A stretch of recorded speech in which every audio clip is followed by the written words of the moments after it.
Thank you for coming to Hennepin History Museum. I'm John Crippen, Executive Director here. Met a few of you last week. It's great to have you in this building.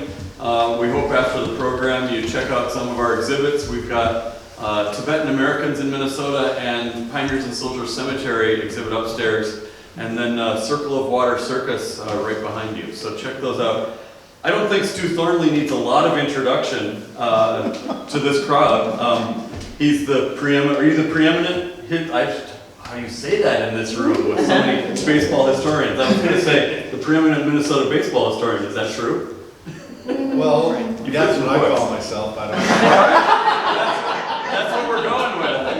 That's what we're going with, and it's just delightful to have him back because I think the last time you were doing programming here was in the 1980s. We had a baseball exhibit in 1988, so it was great to be reunited with him this year. He started with some Circle of Water interest, but then we got hooked into this amazing bat that he's going to talk about. So, hand it over to you, Stu. I did this a week ago for the Society for American Baseball Research, and I'm pleased that some of the people who saw it decided to come back again. John had asked me to talk a little bit about SABR. And first of all, the SABR members who came, raise your hand. And the rest of you, and maybe Jerry and Art, grab some of those, have a publication we'd like to give you. Can you get up and grab them and hand them out to those who don't have them? This is from our recent convention in Minneapolis. Minneapolis has hosted the SABR convention 3 times, and this is a publication that comes out in conjunction with the convention, so it's about local baseball. Baseball in Minnesota, baseball in the upper Midwest. Some of the people here wrote articles in there. How many people have heard of the SABR, or the Society for American Baseball Research? You've heard of it, that's great. And what do you think of that? A bunch of stat geeks? There are many. They ruined baseball. There you go. That was a SABR member saying that. At least that's a perception among that. Yeah, well, Bill James, when he was getting going with all of his baseball abstract, he coined the term sabermetrics, which means advanced metrics, advanced statistics, what's called analytics now. People say analytics has ruined baseball. We do have a lot of people that get into statistical analysis, but we have people who do many other things. In fact, I'm not even sure of the SABR members here today, if any of them, if that's their primary thing, is statistical analysis. But I'm more into, when I got into this in 1979, minor leagues, old stadiums, wide variety of interests. Recording in progress. And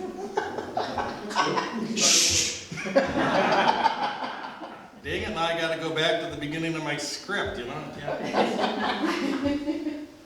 Yeah. So I would encourage you to check out SABR. Inside the booklet that we handed out is a membership application. It will have the website for SABR, sabr.org.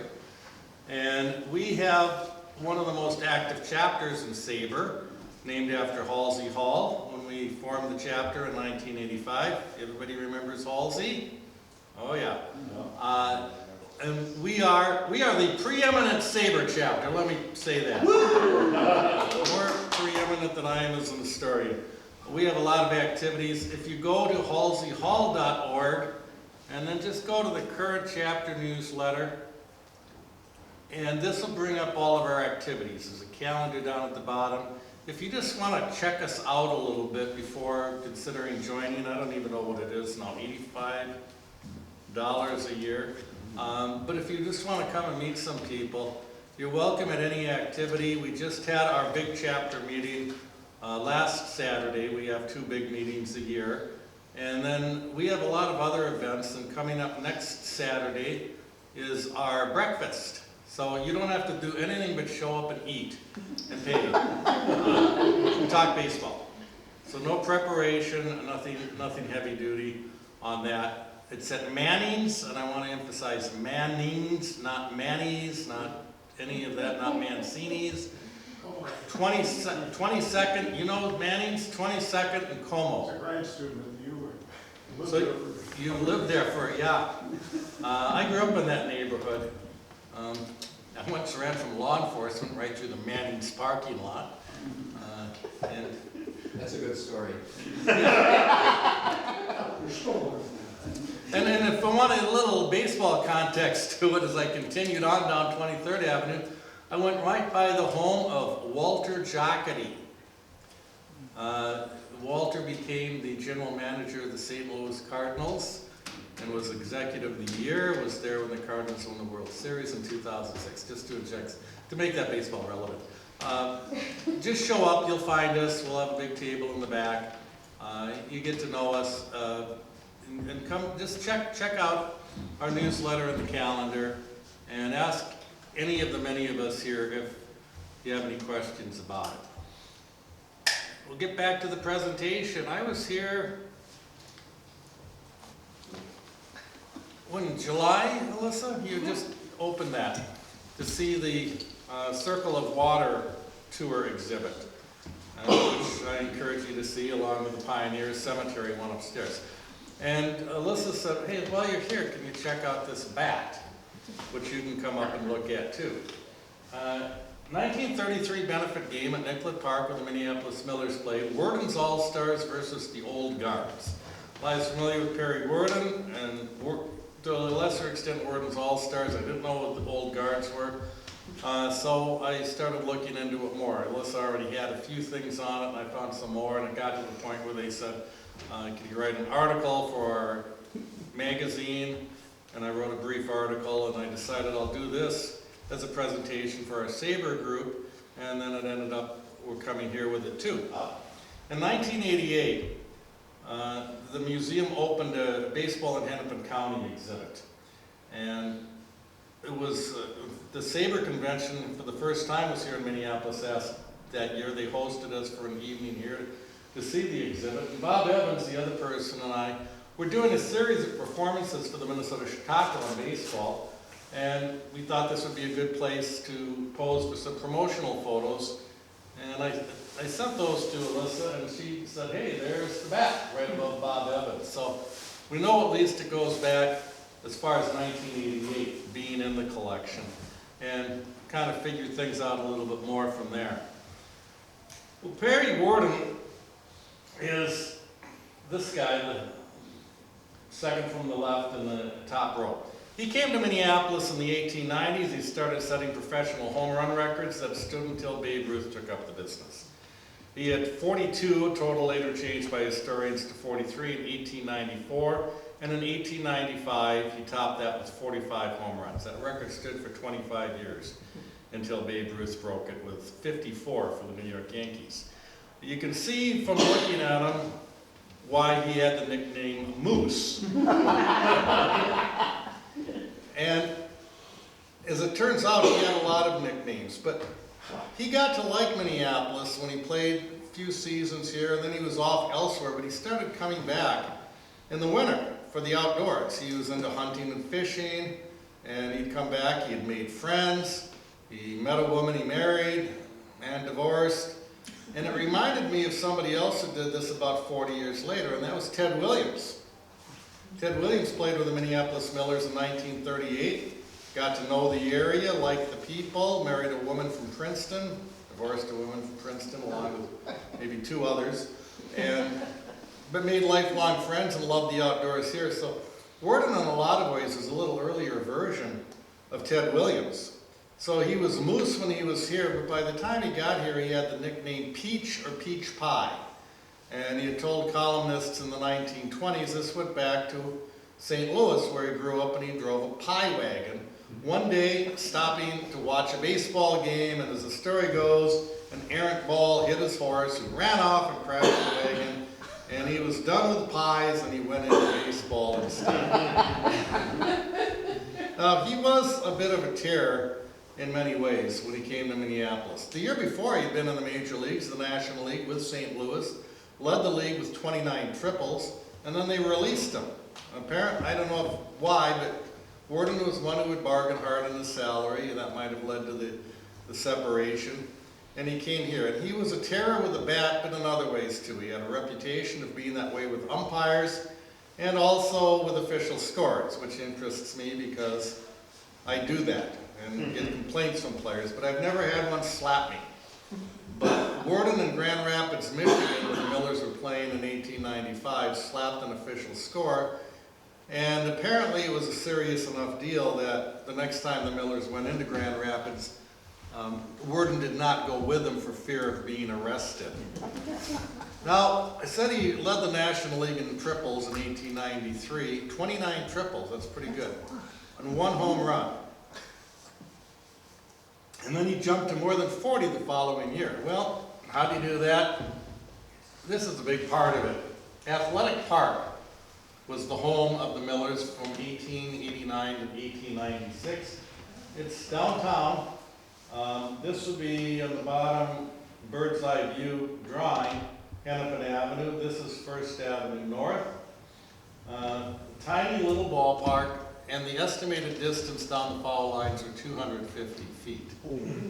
And they didn't have restrictions on it at that time. About 10 years later, a ballpark in St. Paul had similar dimensions, but there the rules were that if you hit a ball over the fence but right down the line, it was only a double.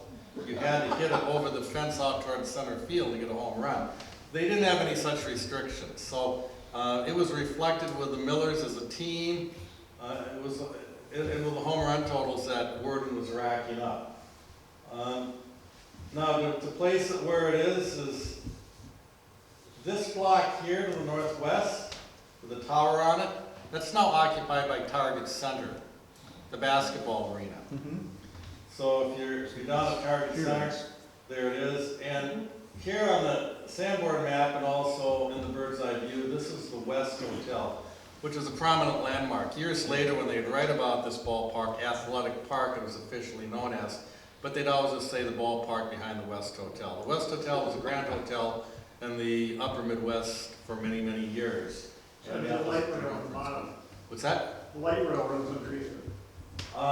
Yeah, what is that going on, 5th Street? Fifth, yeah. Yeah, so you can see they had rail back at that time. The right field fence, and then this would be 5th Street, and the houses beyond it. And I did find in doing some more research on Worden, another photo and a feature in the Minneapolis Journal from 1928. They had this picture, and this portion of it is Athletic Park here.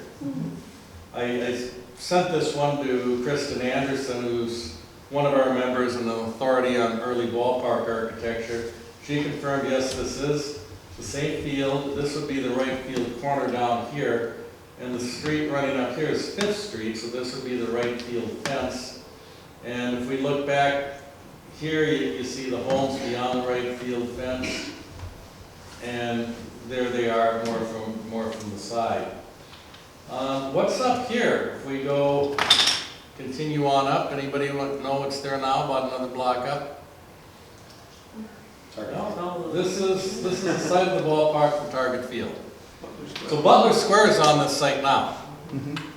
And if you go into Butler Square and go up to the 2nd floor, they've got a nice big blown up photo of this one, along with a little plate to commemorate it.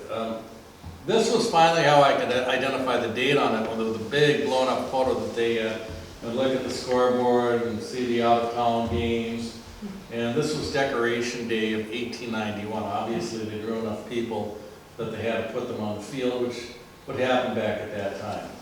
And there it is now, and then Target Field, looking out, there's the parking ramp, and that's where the ballpark site was. So 130 years apart, and we've got the ballparks only about a block away from each other. So Worden led the league again in 1896 with home runs, but his total dropped to 18. Part of the reason was that they were no longer in Athletic Park. They played their last game of that season in May, and by June, we're at Nicollet Park, just south of Lake Street. And this served them until 1955. It was only 279 feet down the foul line, and an inviting target for the strong left-handed hitters like Ted Williams and Joe Hauser, who hit 69 home runs in 1933, which was a professional record for many years. Lake Street would be here on the left. You can just catch a portion of it because there were buildings there. But this is a much later photo too. The ballpark would have been remodeled some. But it would have still had these small dimensions when the Millers moved in there in 1896 when Worden was with them. But it seemed spacious compared to where they had been playing. This was spacious. And Worden's home run total went from 45 in 1895, with 37 of those hit at Athletic Park, to 18. Still a good total, but just not that outlandish anymore. So he got one more shot in the major leagues after his performances in Minneapolis. It was with Louisville, which had a team in the National League, and Hannes Wagner, one of the greatest players of all time, one of the original members of the Hall of Fame, was a teammate on in there.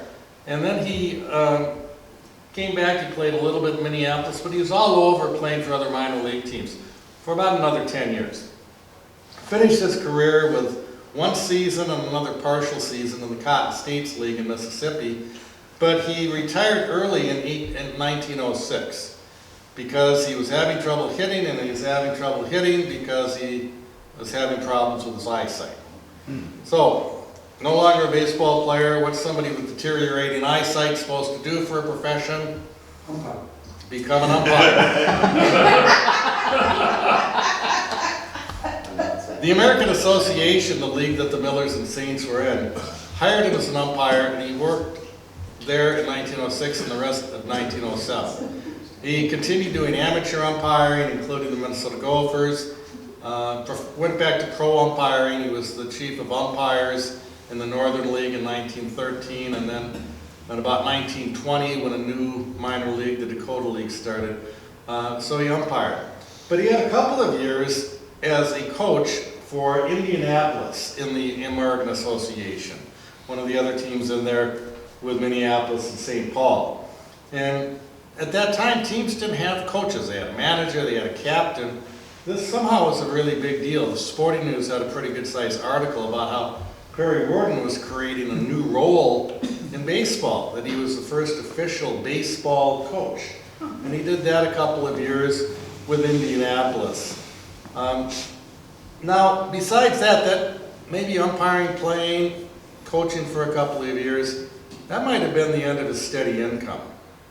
He just picked up money however he could. He was a blacksmith for a while, and he worked at the annual auto show in Minneapolis, which was a big deal. Walter Wilmot, who had been his manager in 1896 when Worden played for the Millers, Wilmot was quite a promoter, and he was the superintendent of the annual auto show and hired every year Worden as his top assistant. And Worden was always in the news somehow. Just mentioned Perry Worden's there at the auto show again. He might do manual labor. He might end up being a greeter at the door, or maybe a guarder that, take the admission. But everybody knew Perry, it seemed like. He was the perfect person to have there. He was friendly. People knew of him. They knew him. Friendly guy to be a greeter there. He'd probably thrive at Walmart today. But that worked out well, and he made some money every year doing that and anything else he could do. He worked out with the University of Minnesota baseball team, helping coach them in the preseason, helped to get their field ready. He is listed in the Gopher Media Guide as being the co-head coach with Walter Wilmot in 1910. And I don't know if that's the case or not. He might have been helping the team. Wilmot did coach there a little bit. But he was connected with the Gophers, whether he's really ever their head coach or not. But like Wilmot, Perry Worden was a promoter. He was a hustler. At least as far back as 1905, he was organizing what he'd call all-star teams. Maybe his former cronies, former players, and he'd get them together and they'd line up a game with another team, probably make a few dollars on it. And Worden's All-Stars formally came into being in 1910. And this is the original team, Worden there in the street clothes, and some of the others. You might not recognize too many of the names. Maybe one name you do recognize is Pete Breyer in the front row. If you don't know Pete, how many people read Tom Breyer's newspaper articles in the Tribune? Yep. Tom Breyer, who worked, I think, the 40s into the 80s, covering baseball for the Minneapolis Tribune, is Pete's son. But Pete was pretty notable. He later played a little professional ball, but he also umpired a lot of amateur ball for a long time. And Billy Hope there, kneeling on the left, he was a well-known player as well, and he also was a promoter, sports promoter, and he also wrote a column on independent leagues that was in the Minneapolis Tribune. Perry Worden said, this guy wasn't much of a player, but I was afraid to cut him because I'd get bad publicity. But this was at a time when the term sandlot was probably a loftier term than we think of now. Sandlot players. It wasn't like we think maybe you go out and you find a handful of your friends and go to a field and mess around with the rules, no hitting to right field or whatever, depending on how many. These were organized games, organized teams, and the burgeoning independent leagues at that time kind of a forerunner of the town team baseball, which is still has a rich tradition in the States. Sandlot, I guess, back then referred to amateur or semi-pro, or at least non-professional. And back then, their names, their games got coverage. Their names were in the paper. They were well known. They were celebrities. So they got formally organized into the Worden's All-Stars. They barnstormed around the state. They played in an independent league, and this team was formally together for about 4 years. One of the games, and a lot of the information about Perry Worden comes from local columnists, especially in the 1920s. George A. Barton, Halsey Hall, Charles Johnson often would mention tidbits about the past involving Worden. They featured him. He was a friendly guy. He was friends with them. They knew he was good for a story. And so there were features on him, and he remained, I think, the ultimate man about town, Worden did, because eventually he settled, became a full-time resident here. But he was also it seemed like everybody's friend and telling the stories. And you imagine in the 1920s, he's telling stories by memory. There isn't any good way to really check them out. And one of the stories that came up was that one of the teams that the Worden's All-Stars played at Nicollet Park was the Negro Giants of Chicago with Rube Foster pitching. It was a notable team. Foster is in the Hall of Fame. He was the founder of the Negro National League. And I think it was George A. Barton wrote that story one time. And then a few years later he wrote it again, but said it was John Donaldson was the pitcher with the All-Nations team. Well, Donaldson is not in the Hall of Fame. He's on the ballot again this year. He might make it. Donaldson was a really notable pitcher, spent a lot of time in Minnesota. One of our members, Pete Gordon, has organized a group called the Donaldson Network to try to document every game and every strikeout that the guy had. So the story was that Worden's All-Stars faced John Donaldson, and there is documentation on that. In 1912, Donaldson struck out 19 of the Worden's All-Stars. He's playing for the All-Nations team out of Kansas City. Now, both of these stories, even though George Barton got the pitcher different, he's got the same quote on Worden on how good the pitcher was, with Worden saying, gee, I thought he was shooting at me with a rifle when I was up there. Well, I'm sure the pitcher was really good, but Worden didn't play in that game. Such are the stories that are told. That's just the way it is with those stories. Well, trying to find more information about Worden,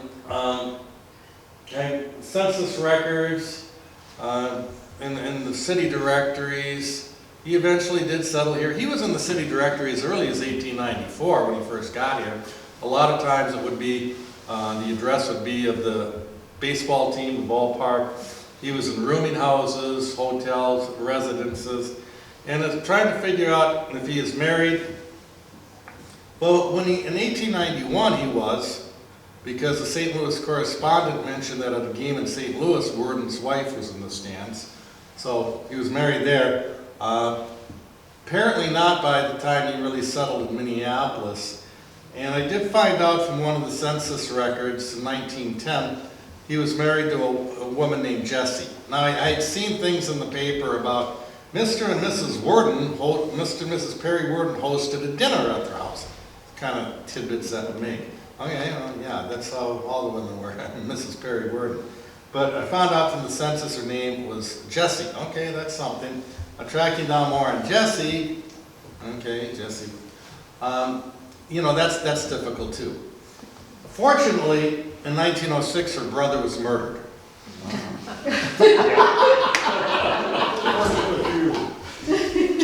Up in Cooperstown, do I have that here? Yeah. That sounds good. No, I thought I had the cradle, and probably also wasn't the sugar daddy that she might have thought he was going to be. But however they got divorced, she married a guy who's a little bit younger, and Jessie is buried in Lakewood Cemetery now, section 29, lot 69. That I tried, I visit a lot of cemeteries, but I've had a bad leg since 2014, and I almost, it's kind of hilly there, and I almost rolled down the hill. I might go back with somebody who can help drag me up the hill to see a grave. But it was just kind of fun, not essential, but kind of fun to dig out a little personal information. So that's Worden and Worden's All-Stars. Who are the Old Guards? They were formed in the early 1920s, the former Sandlot players. Just a group like that still exists, not this one, but another one, formed in the 1930s, the St. Paul Old Timers Hot Stove League group. And we just had a meeting about a week and a half ago, a way of getting the former players together for conviviality and other things. The Old Guards, like our group, have monthly meetings and a big banquet in the winter, and do gooder things too. Our group supports District 4 American Legion Baseball. The Old Guards, as they get together, we're doing things like trying to revive baseball as an interscholastic sport in Minneapolis high schools. Perry was always a big part of it. Things that are in there about him, just at one of their monthly dinners, he was one of the guests, and the party was, enough said, the party was a success. Worden had the floor from 8 until midnight, and no one dared to disturb him. Maybe no one dared to disturb him. And the annual banquet promises to be a hummer, so I could kind of see what was going on with, that's the Old Guards, just former players getting together for all these fun things. And one of the members was Red Hill, whose real name was Arthur Hoffman. In late 1932, he lost his legs. They were frozen while he was on a hunting trip near Grand Marais. So the groups got together, revived the Worden's All-Stars with some of their old players, and they played a team of the Old Guards, those who could still play. Some just showed up, signed that back, and a lot of them played. So they had a benefit game for Red Hill, and they played to a tie. They played a little later in the afternoon on a Sunday at Nicollet Park after another American Legion game or something like that. And it was called by what was then a Sunday curfew at 6 o'clock. The game was tied. And a lot of pretty notable names in here connected with the city. A number of former major leaguers were in this game. Worden didn't play, but he signed the bat. There's been some others who did that. He was friends with everybody, it seemed, and that was including people from elsewhere. Donnie Bush became manager of the Minneapolis Millers in 1932, but Bush had played for Indianapolis when Worden was a co-chair, and even before he came here, whenever he passed through town, he'd stop and look up Worden. Ty Cobb was on a trip with other ball players to Japan in 1928. And his train came through and had about a 2-hour layover, and so he arranged to meet with Worden and other old ball players in the Nicollet Hotel. And one of the other big names in Minneapolis at that time was Mike Kelly, who owned the Millers, managed them at that time. He and Worden and maybe Elmer Foster, who had been a star, grew up in Minneapolis, was a star for the Millers in the 1800s. were some of the biggest names. Kelly was a real hustler, promoter, operator. He owned the St. Paul Saints and the Minneapolis Millers. And he set aside a box, a complimentary box at Nicollet Park for Perry Worden. And Worden was usually there, both because he probably enjoyed going to the baseball games, but it was a place to hang out with his friends, and others would gather. It seems like, and he may have benefited in large part from the largesse of his friends. There's one story that came up in the 1920s, a big deal for Worden. Somebody was repaying him a $300 loan. And I guess he would have made that loan to somebody when he was playing with the Millers in the 1890s. Even then, for what he would have been paid, $300 was a lot to fork out. And the story was that this guy became a lumber baron out west and had been trying to track down Worden for years. I don't know if it would really be that name. I mean, I realize they don't have the communication there. You just couldn't, Google it or something. But he finally did and told Perry, come on out. I'm going to put you to work for the winter, give you a regular job, place to stay, and pay you back your $300. And Worden, for some reason, was at first reluctant to do that, but his friends, according to the newspaper story, prevailed on him to go out and take advantage of this. Maybe, who knows, maybe they were getting tired of him sponging out them. But it just kind of shows you, the guy didn't have a lot of money. That was mentioned in his obituary, that never rich, he was always generous, so that would have been very helpful. He was living in boarding houses at times and hotels. Final years of his life were at the Rogers Hotel at 4th and Nicollet. Now, as for this bat again, and the signatures on it, and you can take a look at it. There's a lot of former, well-known players, Billy Hoke and Pete Breyer, but a lot of ones who were also played in the major leagues: Spike Shannon, Gene Ford, Billy Fox, Wilbur Smith, Rube Schauer, and Jack Zaleski. They might still not have even been as well known as some of the other names from the Sandlot.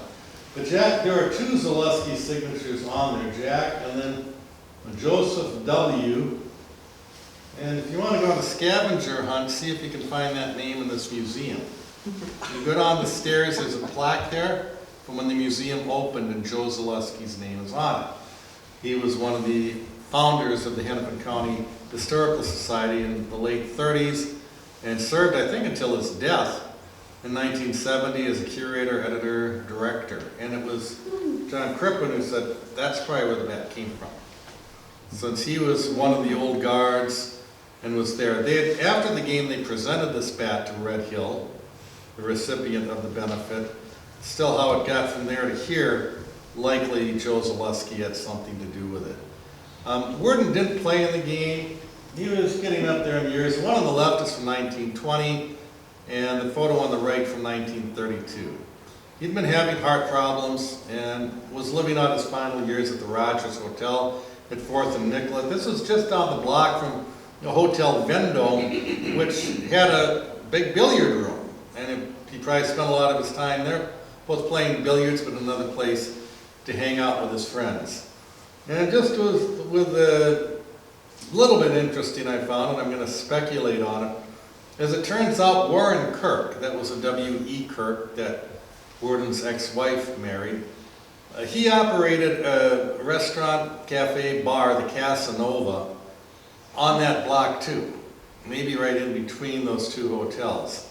So it's possible that Worden ate, drank, maybe got served by Warren Kirk, maybe knew, I don't know if they knew who each other was or what their connection was, but I'm just kind of speculating on that. Well, within 6 months of that benefit game, Worden was dead.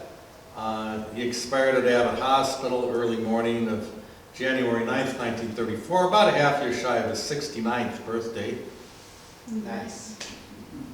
And looking at the death certificate, one of the things on there was, if married, widowed, or divorced, husband or wife of married.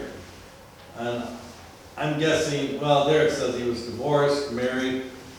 I don't know, maybe that was the wife in St. Louis.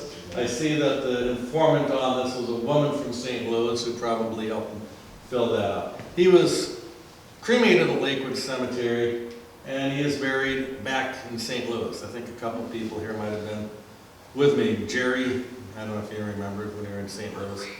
I visit graves as a hobby, so we got to Curry Gordon's grave. So that's what I've got for pictures and explanation, and open for questions, discussion, anything else anybody has. I have a question. Yes. You mentioned that he was a coach and maybe a first coach ever for Indianapolis. Do you think that was just a designation for a job that other people already had, like assistant manager, or did he actually do things that no one else had done before? Other than holding the title of coach with Indianapolis, I suppose he helped coach the team. I don't know if he worked the base paths. Often the manager would be the one out there to the third base coach, and the whole roles were different. The manager then was often more like a general manager today. The captain might have been the one who filled out the lineup and did things like that. But it was interesting because there was, in the Sporting News, which was a premier baseball publication, made a fuss about that. Then he started a new role. You know, in pro ball, they don't, in college, you got the coach, the head coach. And other sports, it's the coach. In baseball, it's been the manager. So exactly what his role, what he was doing, there's a research project for you, Art. Go to the Indianapolis newspapers. Write that one up. I gotta leave. Yeah. Stu, in athletic field, you talked about his 250 down the line. Did you ever read anything about those houses getting clobbered with baseballs? Well, that's a good question. You know, one of It wasn't these. houses, it was businesses across the street. Oh, okay. And they put their awnings down on game day. Well, that was I would too, that's for sure. Well, that was on Nicollet. Yeah, let's look at both of these. Between Lake and 31st. Yeah, but this is the ballpark in the 1890s. Oh, shit, sorry. One of these pictures, that one almost looks like there's some netting up there. And I don't know if they have that, and it could be to try to protect the street beyond. And it could still be that a ball hit into the netting was a home run.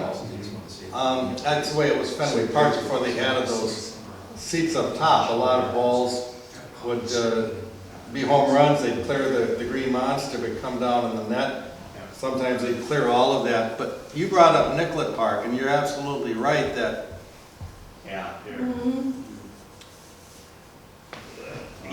the Nicollet Avenue absolutely got bombarded. Somebody wrote a nice article about the first book I ever did was on the Nicollet, on the Minneapolis Millers. And somebody around that time wrote an article called The World's Greatest Outfielders, because he lived at some point in one of these apartments over the businesses.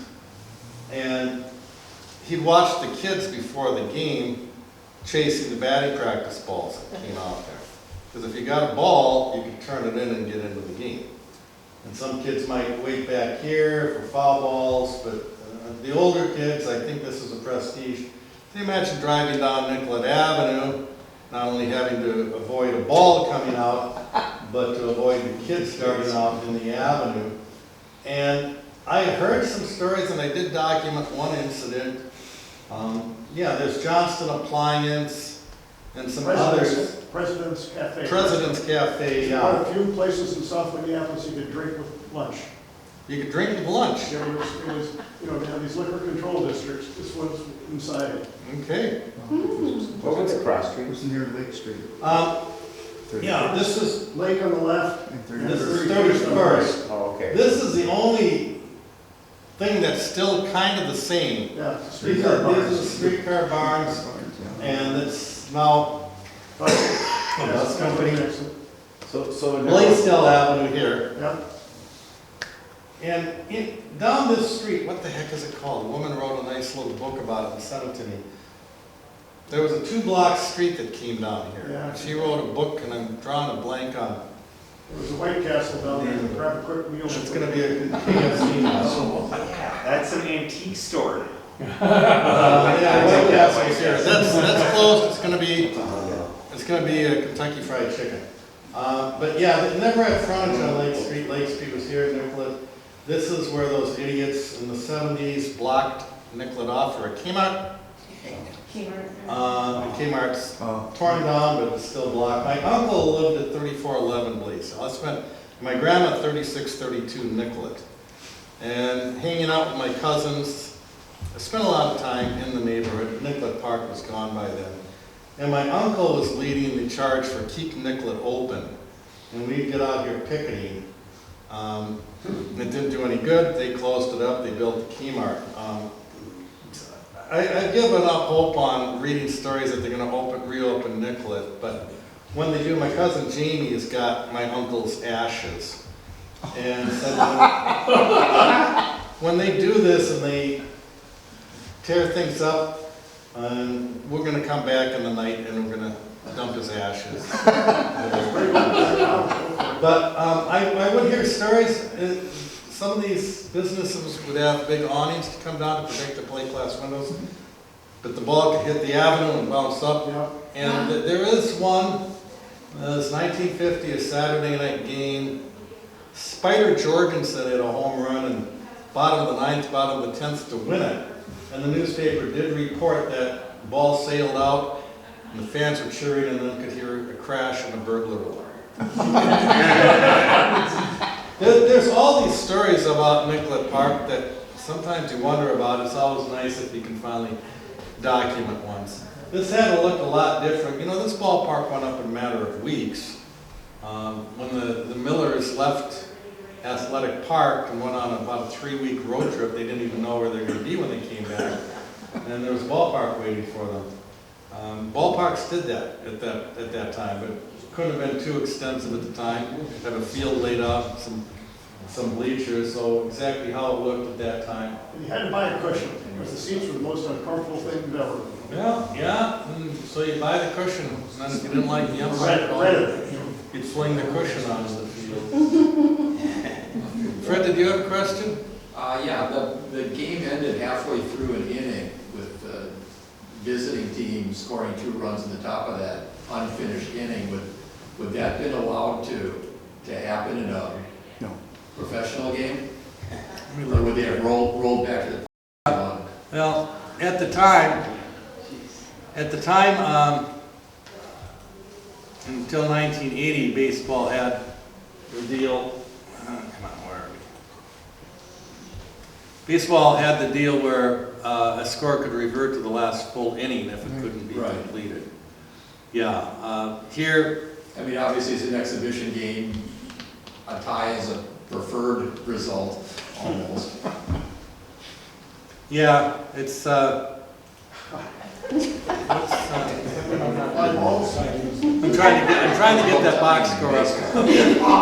You know, in fact, the Millers would use that, and other teams would use that because the curfew law at that time was strict. When it hit 6 o'clock, you stopped. I was at a game at Met Stadium when 21 innings, and was suspended at 1:05 in the morning because of curfew the American League had. Well, there you play out the inning, but with the 6 o'clock rule, the curfews, it was at 6 and you stopped.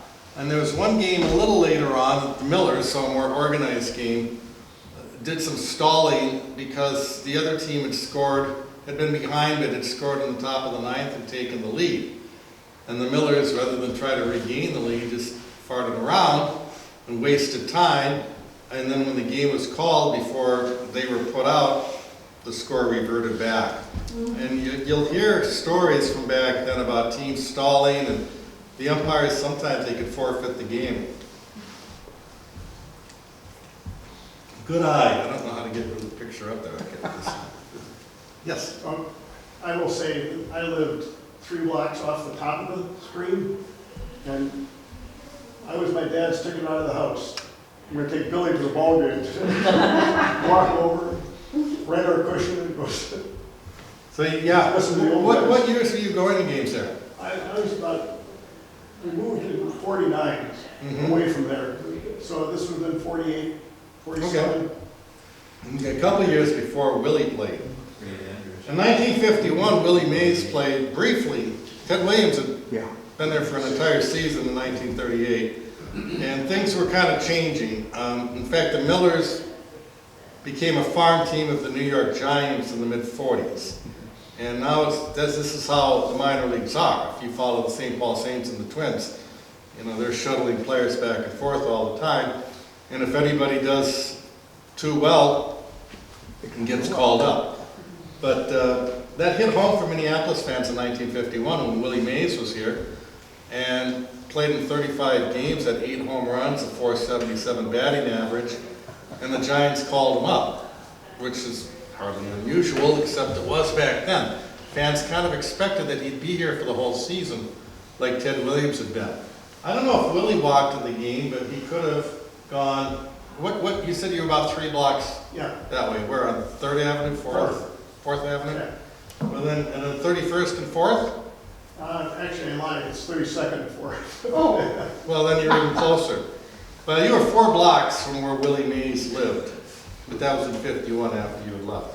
4th Avenue is where all the blacks live in South Minneapolis. It's interesting, somebody did a good story on it, on the black community in Minneapolis, but this was, people been to Hosmer Library, and it used to be Central High School was here, between 33rd and 34th, football field, Hosmer Library.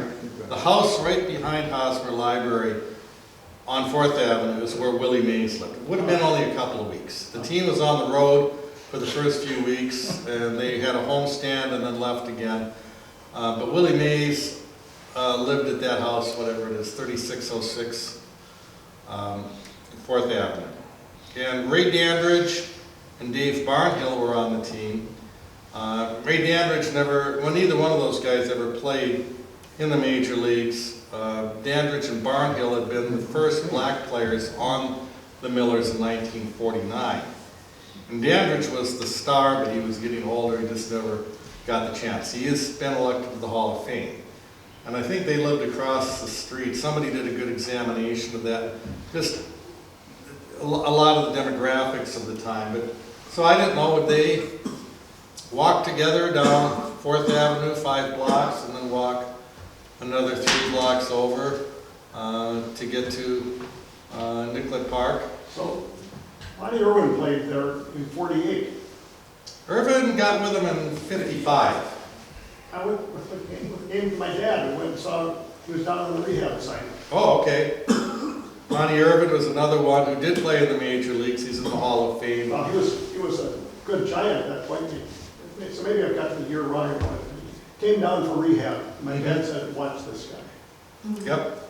Yeah, Monty Irvin was one whose kind of career, his age was such that he was with the Newark Eagles in the Negro National League, and then with the New York Giants, and eventually, you know, he was with the Millers too. There's something like 15 members of the Baseball Hall of Fame who played for or managed the Millers, and that includes, well, Carl Yastrzemski played with the Millers. That was after they moved out to the Metropolitan Stadium in Bloomington. So they've had a lot of great players. The Millers and Saints, in the minor league that they were in, which was a top minor league, the American Association, that stepped away from the majors. And in the 59 years they played together in that league, they had the 2 best records, cumulative records of all time. They had shared the record for the most pennants won in the league, and the good rivalry because they play each other 22 times a year. And the big days were the Decoration Day, 4th of July, and Labor Day. And they'd play one game in the morning, maybe at Nicollet Park, and then the other one at Lexington Park in St. Paul, or vice versa. And some of the people would do that. They'd go to the morning game and then hop and go to the other ballparks and do that. Some memorable things that happened in some of these double headers: 1929 Brawl, the morning game of the 4th of July. In Lexington Park, if you get over there, and when you talk about White Castle, there's a White Castle still existing at Lexington and University. That's a new one. And just south of that is a Huntington Bank. And if you're ever, you know, loading up on sliders, and who doesn't do that? Walk a half block. Brenda was not with me when this is the White Castle at Bryson University, and I work for the Minnesota Department of Health, and we would go there often, and I was trying to eat a crave case one day at that one. That's 30. And, I made the 23 before. So, well, I think they still have the home plate in that spot in St. Paul. No, that's gone. They did take it out? There was a home plate. Lexington Park lasted in 1957. And Red Owl went in and they put in a home plate. And in the 90s, that disappeared. So I contacted the building owner, and our chapter, Hallsville chapter, we're do-gooders as well. We raised money for former players and got a plaque. And there was this crusty building there, a liquor store, but they agreed to put it up. And we had a nice ceremony there with former players in the 90s, and that's up there. And now, that building was coming on, I got the plaque back, and when the TCF Bank was going in on Lexington, I contacted them, and they said, yeah, we'd love to have it. And not only did they take it, they made a nice footstone for it, and they made a nice plaza display. They've got pictures of the ballpark inside their bank. And if you just get down there, just stroll down, it's on the outside of it, little chained off plaza with that marker. And sometime you should be able to go back and see a marker here. That was in 1983. Another bank, it was Northwestern National Bank, became Norwest, Wells Fargo. And they had nothing there. People knew it, they called it the ballpark bank, but they didn't have a plaque. So I went and asked if they would accept a plaque if I could raise money for former players. And they said yes. And dealing with private firms on this is easy, if they're okay with it. There's no red tape on it. I'm trying to get a marker in for an old ballpark in St. Paul. It's now right where I work for the Minnesota Department of Health. Going through the state is something different, but yeah. But they had in front of their doors this nice big plaque said Nicollet Baseball Park. And then the bank burned in 2020 during the unrest after George Floyd's murder. And the bank has it in storage. I've checked with them. And there is some new mixed-use development going in that's going to have the Wells Fargo Bank. So when that all gets going, swing over there, swing over to Lexington University, and just get a sense of where these ballparks were, get a sense of place and things like that. And when you're at Butler Square, think about that. Yes? When they tore this place down, did anybody think to preserve any part of the structure? Did anybody think to preserve part of the structure? Back then they didn't. Nostalgia then wasn't what it is now. Is there an interesting story about the ticket office at the corner of the... Well, prior to got demolished. This one in 1912, they did a pretty massive remodeling and built it up more as steel and concrete. Still a lot of wood in there, and it survived that till it's kind of more natural demolition. The old wood ballparks burned a lot. It's around 1909 or the early 1900s where they went from the wood ballparks that were always building down to steel and concrete. But that went in, so this was the main entry. It was the team offices, double-decked, I've got pictures in here somewhere of that, two-story building with the team offices, the ticket entry, in the right field corner of 31st and Nicollet. This is nice to say that.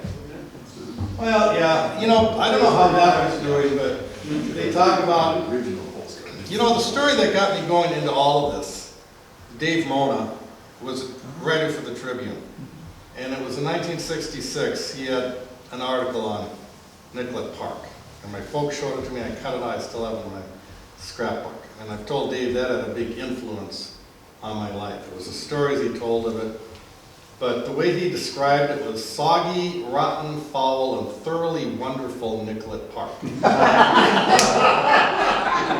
Does that tell you as much as anything on those places? Yeah, all right. I lived in Hutchinson in the early 50s, and my family went down at least once for one of the home-and-home holiday games. You did both games? Yeah. Cool. And we had a picnic at Lexington Park, or the in-between games. It started in St. Paul. But my memory of Nicollet Park is kind of a combination of cigar smoke and urine.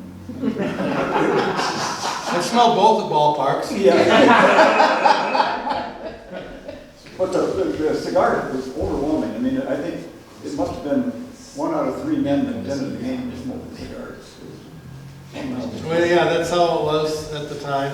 Yeah, Yeah. was it just, well, now that you've broached the topic, Armin, we were on a baseball tour of Cuba in 2001.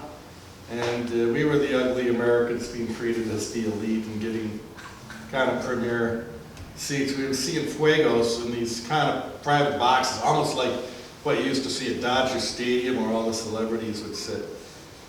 It was fine, except right behind us was a wall that didn't go to the top, and it was the bathroom. Yeah. So they can be overwhelming. But thank you for sharing.